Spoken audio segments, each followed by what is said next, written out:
legislative session and all the legislators who were in it. Many of you who are here in the audience today, thank you.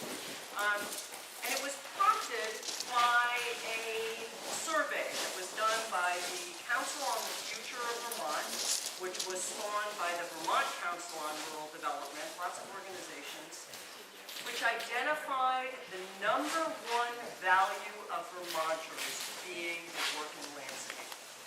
And this resonated loud and clear with legislators, community members, and entrepreneurs from across Vermont. It's about jobs, it's about increasing output, it's about visibility, and it's about telling the story. And one of the things that we are really excited to do today is tell the stories, the powerful stories of so many of you. We have people here from Essex County all the way down to Bennington County, over to Windham County, and all the way back up to the Canadian border in the Richmond area. You get to know the map of the state really well when you work with grants, because part of our job is to make sure that we disperse the funds across the working landscape, and that means everywhere within the borders of Vermont.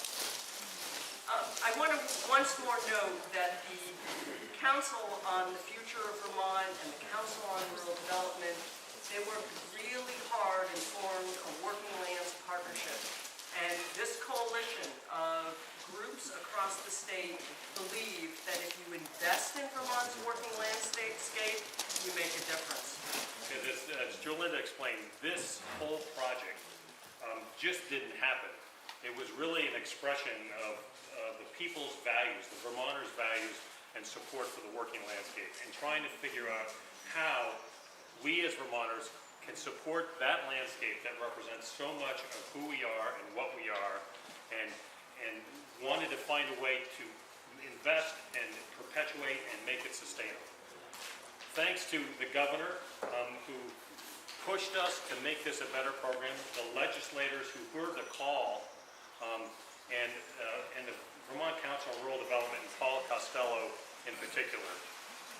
Those three groups of people have really been in the heart of supporting this program and enabling this program to allocate resources to help undergird the very community, the jobs, and the culture of this state that we celebrate as our working landscape. And what this has actually enabled us to do is be here today to award over $1 million to 36 important working lands projects.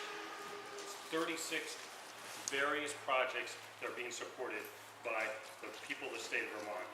And it's leveraging many other dollars.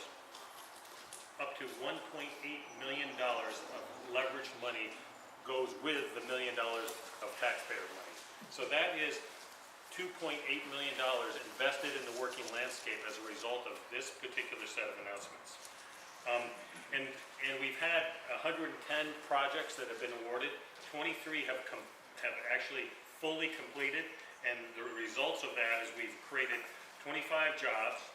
91% of the grantees increased their capacity to fulfill additional contracts, and have seen an average increase of 25% in their product output. And that's 23 of the 110 projects that have actually completed. So, and these projects are important because they are actually investments in critical leverage points in the supply chain. Pinch points where they're restricting the activity, the level of commerce, and we're making these kinds of investments.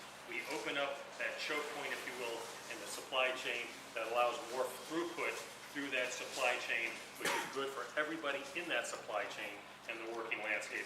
It is still a new program.